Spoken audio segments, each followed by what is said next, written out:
Assalamualaikum warahmatullahi wabarakatuh. Waalaikumsalam warahmatullahi wabarakatuh. Bismillahirrahmanirrahim. Ilahi anta maqsudi wa ridhaka matlubi, a'tini mahabbataka wa ma'rifataka la ilaha illallah.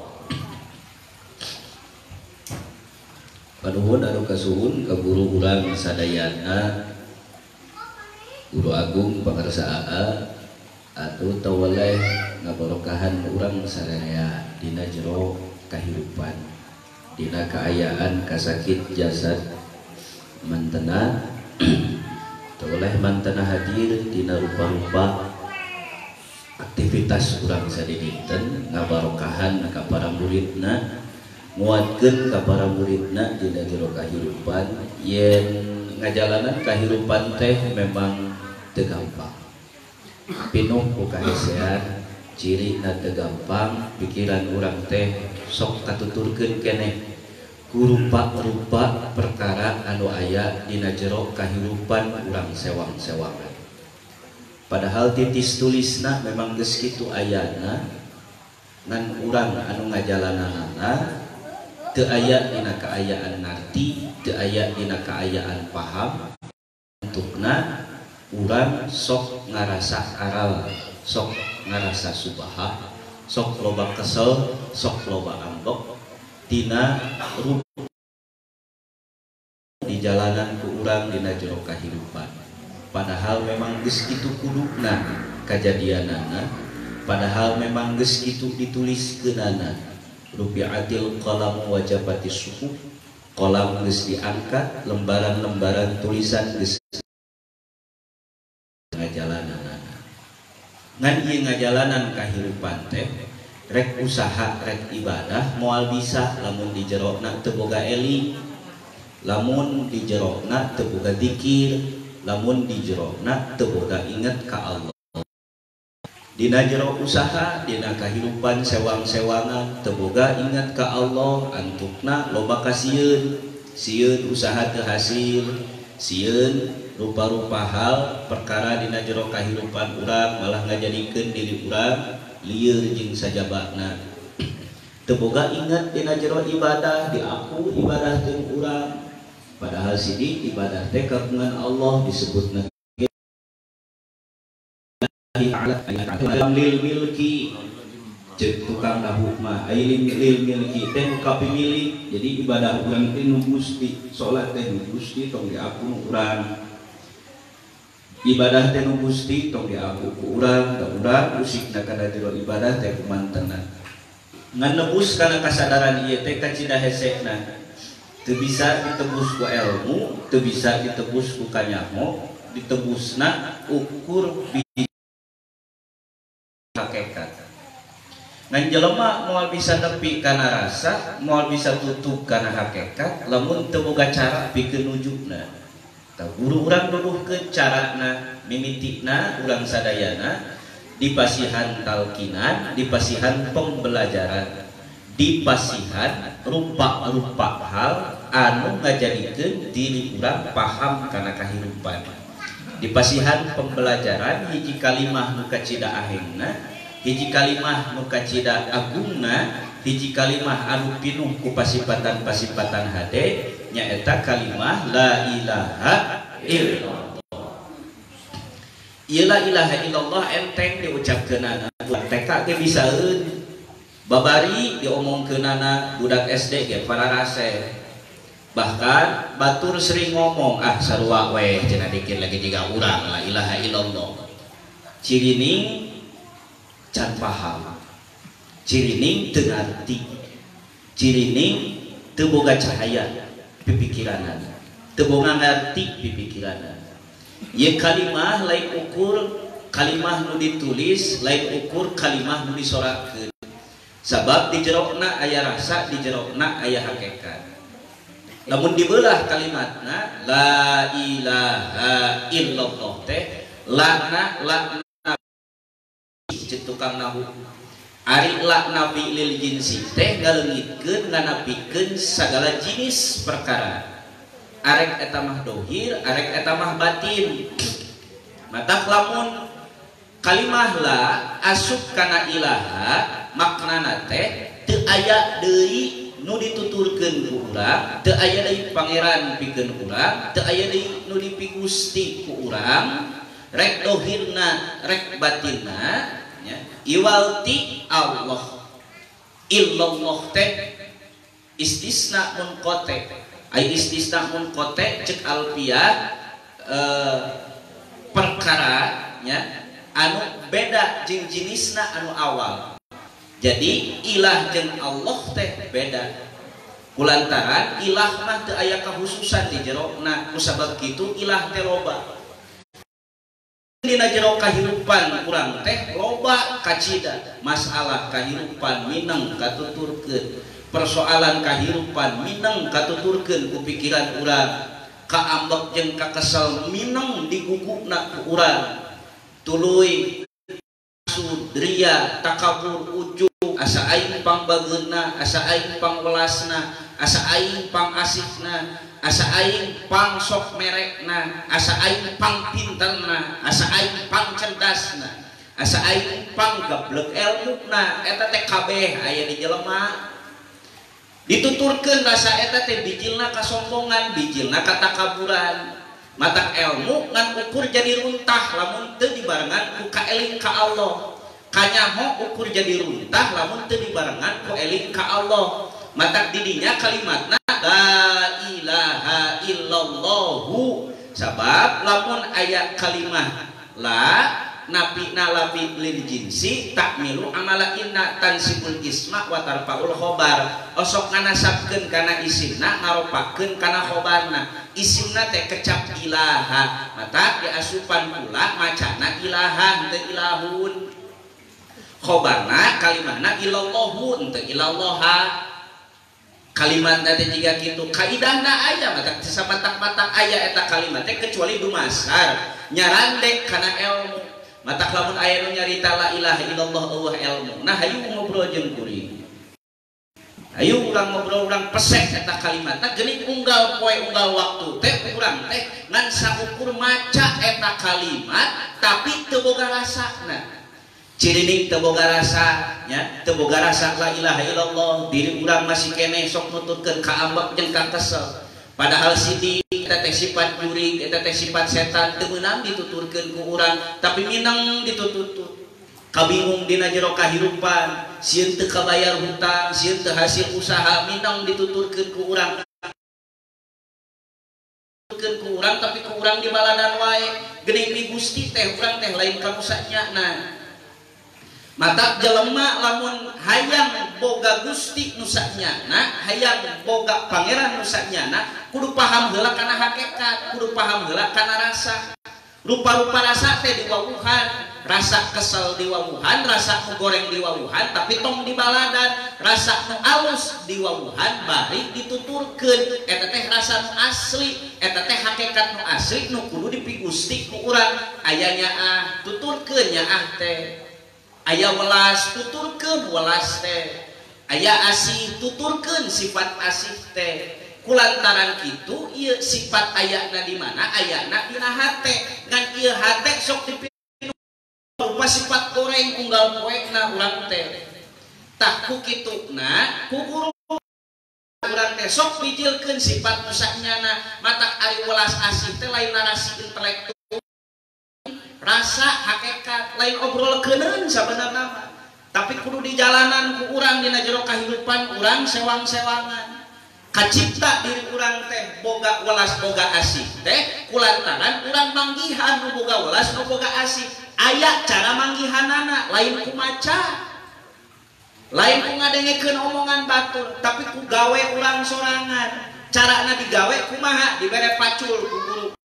Tadi bere kalimat la ilaha illallah na guru teh, didinya dibere kalimatna, didinya urang dibere sorana, didinya urang dibere rasa la ilaha illallah na guru teh. Nalika ditalkin, dinalika dibelajarkeun, diurukeun eta kalimat teh ka urang ceuk guru teh geus tong nututkeun kahirupan. Coba pipikiran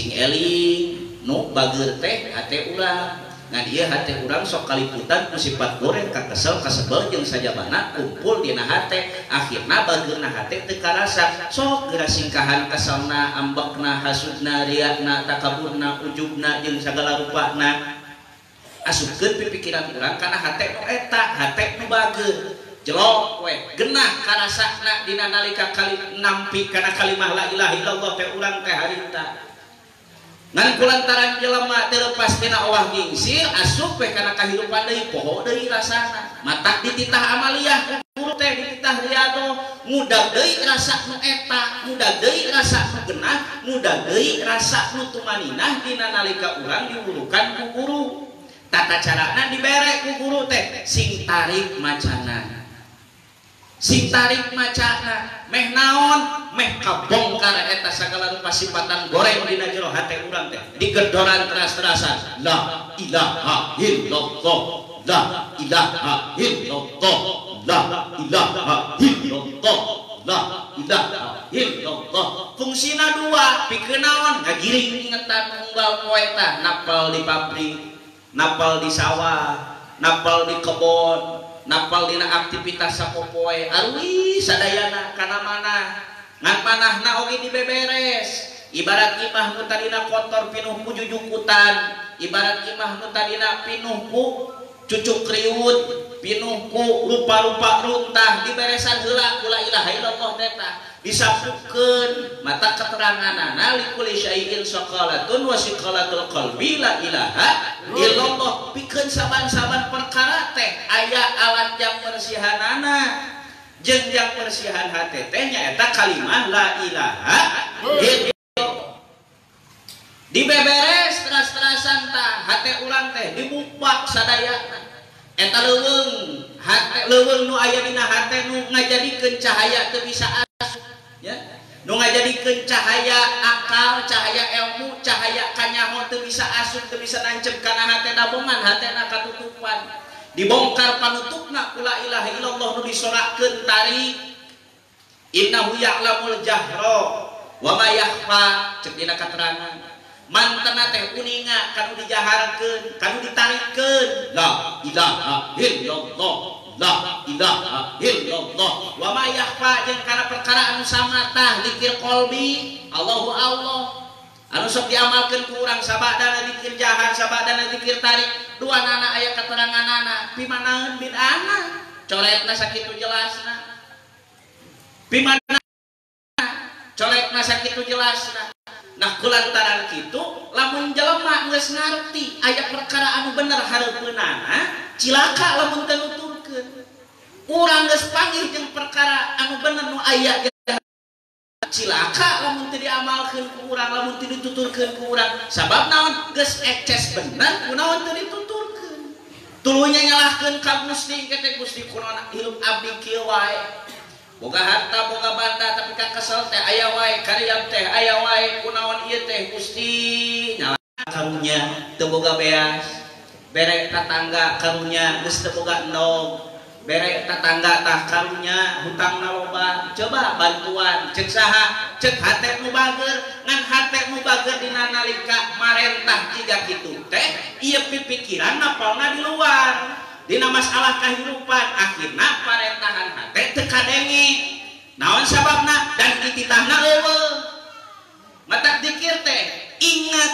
ai ingat di mana dina pikiran ingat museurna pikiran teh lamun geus aya dina tempatna disebutna teh ingat lain bacaan matak la ilaha illallah eta mah lain zikir diajar zikir eta mah lain ingat diajar ingat mah teu bisa diomongkeun Allah ge teu bisa dijentulkeun asalna mah teu bisa diomongkeun ngaranna teh Allah asalna mah da tunggal datna tapi bisa karasa wujudna kumaha karasa wujudna teh karasa sifatna deukeut jeung seuneu karasa panas deukeut jeung es karasa tiis nalika deukeut jeung Gusti nu boga sifatan walas asih diri urang ngarasakeun walas asihna lain nu urang matak jelema lamun aku-akuan keneh can jadi pikirna can jadi hamba Allahna da ngaku keneh nu dirikna lillahi ta'ala na teh batal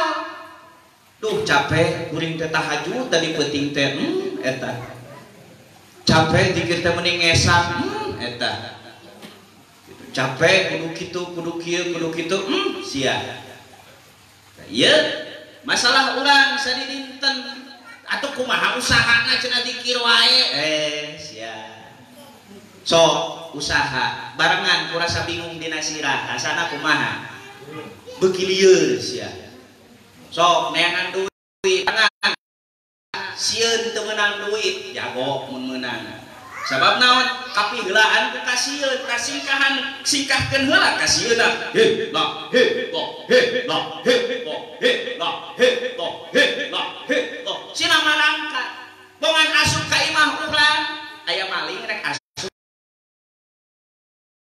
rek nyokot kepemilikan eta imah ku urang rek diantep kan moal tah si sieun teh si ambek teh datang rek maling naon rek maling hate rek maling imah urang aya paling meureun gogorowokan urang paling gitu kan aya maling gitu tah minta tulung urang teh la ilaha illallah la ilaha illallah ieu mah aya maling mangga kalebet nya buras panda buras bageuna buras welasna buras kabeh asihna buras sabarna buras syukurna kabeh sifatan hade nu aya dina hati teh dipaling lantaran naon lantaran urang sok ngasup-ngasupkeun paling kana hate mata kira usir tah si paling teh sabab naon lila-lila tah tong boroban tah hatena dibanjut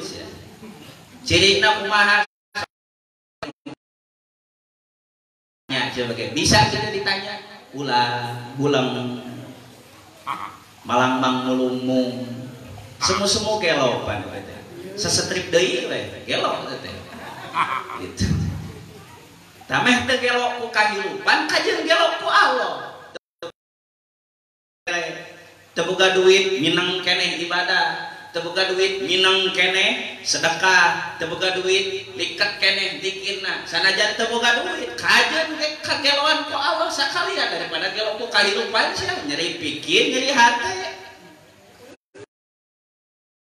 teh deui aban unggal poe gelo ku kahirupan eta teh teu karasa geuning urang teh geus sah deui ku gelo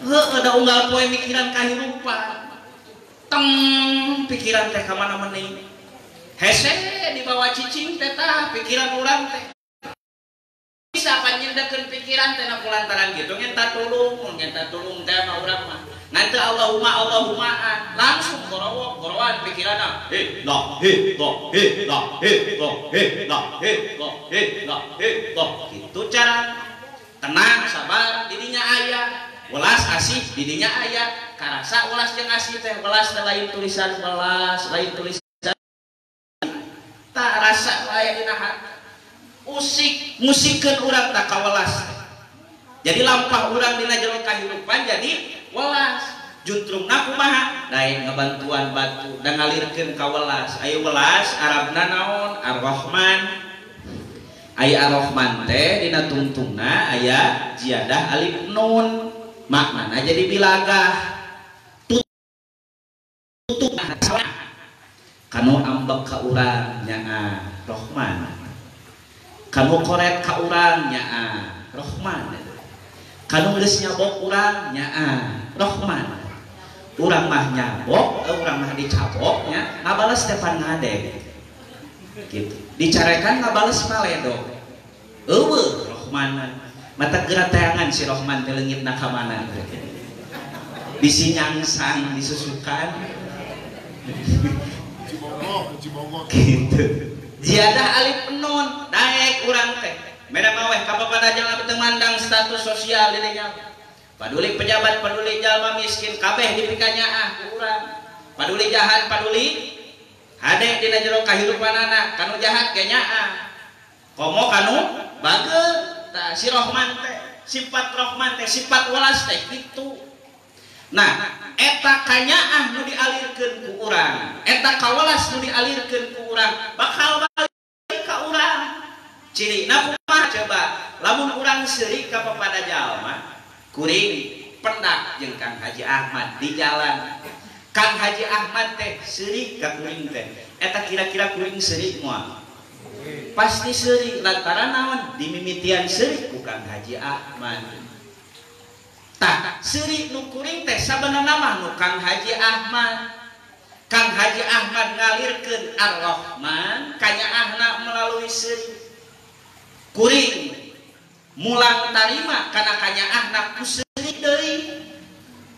Kuring disebutna Rohim ka Kang Haji Ahmad. Kang Haji Ahmad ka kuring nu ngamimitian nyaah nu ngamimitian migawe hade disebatna Rahman. Hesek rek ngamimitian hade teh mata aya jiadah alif nun tungtungna tutup tah bilagah maknana banget nyaahna kanu kitu kanu kieu ge nya teu pilih kitu mah. Ngan biasana urang mah hayang dipikanya ku batur tapi mulang tarima nambung hayang narima bu ngasih pagawean urang eta teh. Depan terima kasih kuduna mah narima ngasih kuduna geus narima teh. Urang mah terima ngasih nama embung Pak. Can aya cirina Rahman Rahim aya welas jeung asih di urang. Nu kumaha nu bisa aya welas jeung asih? Nu bismillah bakal menang welas jeung asih mah. Ai naon bismillah teh? Atas nama Gusti dina jero kahirupan. Urang barang bere atas nama Gusti, ibadah atas nama Gusti, nyandak asma Gusti urang teh ka mana-mana teh. Kira-kira lamun kuring ka mana-mana nyandak asma pejabat sieun moal. Moal sieun sabab naon? Sub ka kantor ieu disuguhan, sub ka kantor itu disuguhan sabab nyandak asma pejabat. Kakarak pejabat eta teh komo nyandak asma Allah. Pilaku urang nyandak asma Allah sangsara. Matak saur pangasa guru caduk tukang pikir sangsara hirup. Moal sangsara sabab aya sifatan Gusti dina jero hatena. Manehna teu bisa mere maweh ku barang, mere maweh tah ku tanagana. Kanyaahna teh ngalir dina tanagana, mangumbahkeun piring tatanggana. Meureun ku tatangga nu dipangumbahkeun piring teh sang-sang wae mah meunang balik teh timbal-timbal wae mah. Tah eta sifatnya geuning bisa ngahirupan jelema. Sifat welas asih geuning bisa ngahirupan jelema. Geuning nu ngahirupan jelema teh sifat hade nu aya dina hate. Lamun kitu ngan kunaon urang teh meuni embung manggihan hate sorangan. Meuni embung manggihan hate sorangan mu geus sidik bageurna karasa bageurna teh urang. Pikiranna kamanakeun bumbeng ka ditu ka dieu. Awak aya di tahun 2020, pikiran mah geus di tahun 2024. Mikiran film jeung pilpres. Oh, awak di dieu keneh. Coba kumaha tumul amal disebutna teh pan eta teh panjang cita-cita, panjang angan-angan teu meunang pikeun urang keun batur makeun bae sinalieu. Kitu tak urang sing istiqomah ngameunangkeun sifat hade. Dina kahirupan urang sapopoe carana babalik teu hese. Sila sing bener. Sebut ngaran Gusti sing bener. Sing nepi ka inget nyebutna. Sing nepi ka mayang ingetna. Rek dina jero amaliyah riyadhah, dina jero amaliyah zikir, rek dina jero kahirupan sapopoe. Mayang anteng urang ayana kulantaran di mana-mana babarengan jeung anjeunna. Lelepetan lelewengan di arah ke Jokowi. Naon cenah? Dedeketan bebarengan jeung Allah sapopoena. Sakitu nu kapihatur Allah muwaffiq ila aqwamit thoriq. Assalamualaikum warahmatullahi wabarakatuh.